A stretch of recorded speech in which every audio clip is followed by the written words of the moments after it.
Today we have Scott Studenberg and John Targon, I've known you for a while, from Baja East. So I've known you guys for quite a while, but for those, our viewers out there, who are you, what are you doing, and how did you guys get started? I want you to start. Me? Yes. Okay. Well, Scott and I are best friends for over 12 years now. So that kind of plays into our whole thing, but what we're doing is we've started a brand. So our friendship definitely helped propel that, but we started a brand, it's called Baja East.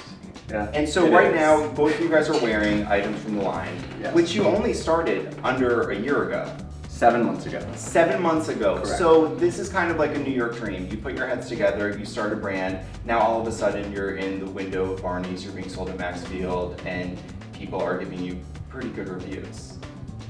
That doesn't normally happen. Like, you guys understand, like, this is not normal.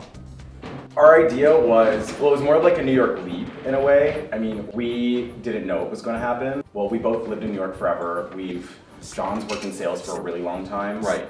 Fashion sales. I, among sales, did other things and other fun New York experiences, like anything that was like thrown at me. But with that, we kind of took our experiences and decided we didn't really want to work for anyone else, and we wanted to try something on our own that we didn't see in the market, which is this idea of loose luxury, which is where Baja East came from. It was kind of this relaxed, cool, chill, West Coast vibe, this easiness, mixed with this more aggressive street, East kind of New York feeling.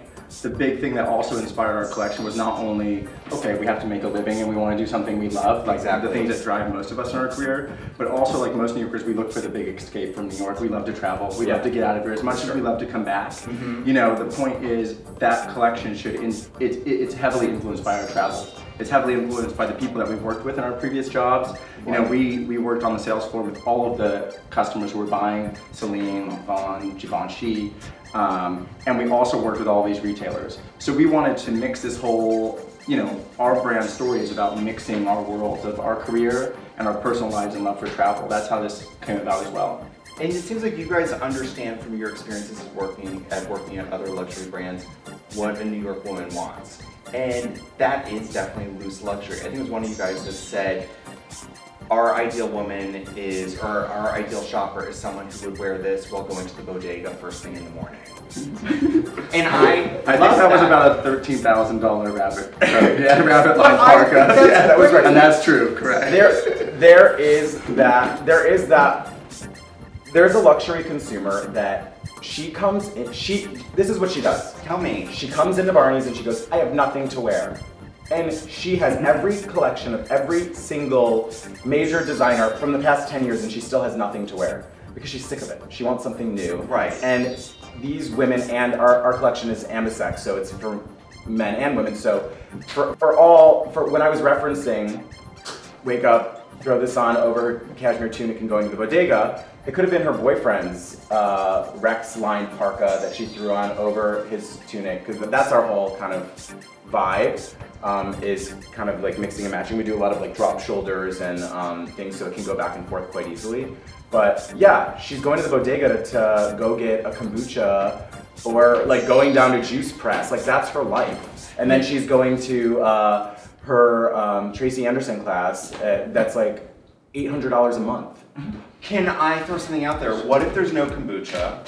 What if there's no Juice Press? What if she's like smoking a Marlboro Light and having Diet Coke? She could be wearing that also. I think our collection, it's the idea of what are you doing when you're not dressed up, and most people are not dressed up all day long. So we're doing luxuries, like I mean sportswear is a stretch of it, but we're doing luxury clothing for all the times in between you're not dressed up, so to say. So it's what people are really doing with their lives, and that's another thing we learned when we were, you know, in the stores or dealing with these customers. From our experience, we felt was quite important is our fabrication. Everything has to feel really fucking amazing. Yeah.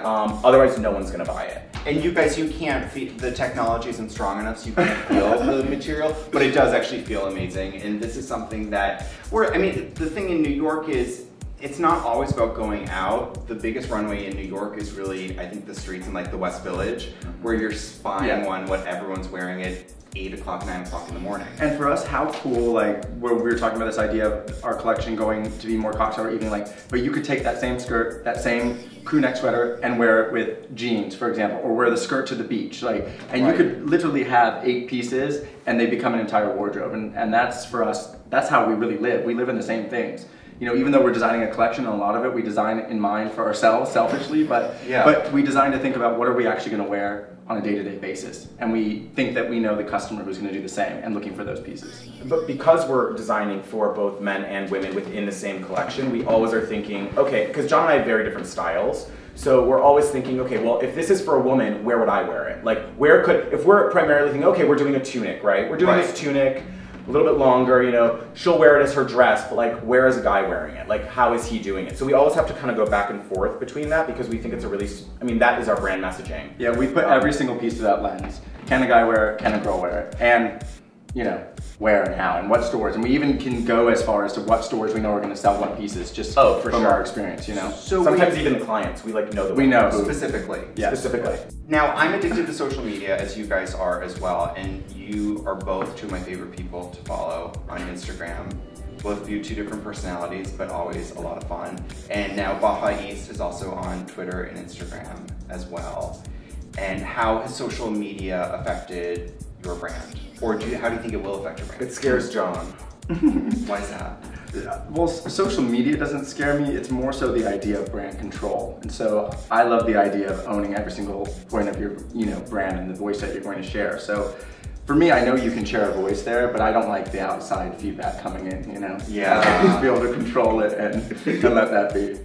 Yeah, you don't always have to. So I manage the social media. So that's your other job title, which I like. You have to wear many hats. But cashmere hats. I think now it's such a, you don't know where people are shopping or how they're interacting with products, so I think it's all in all, social media is a part of visibility, right? Right. You want to have the most control you can, and you want to send the right message for your brand, and I think that's what we're gearing ourselves up to, is to communicate the brand as we see it. This, you know, we're a unisex brand. We're for men and women, and we want to get that message across. So I think it can be an exciting platform, yeah.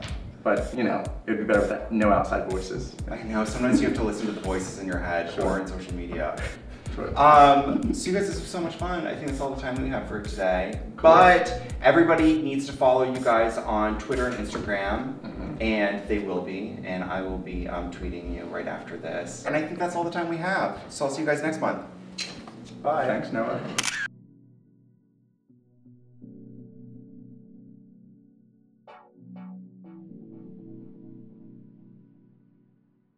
Are you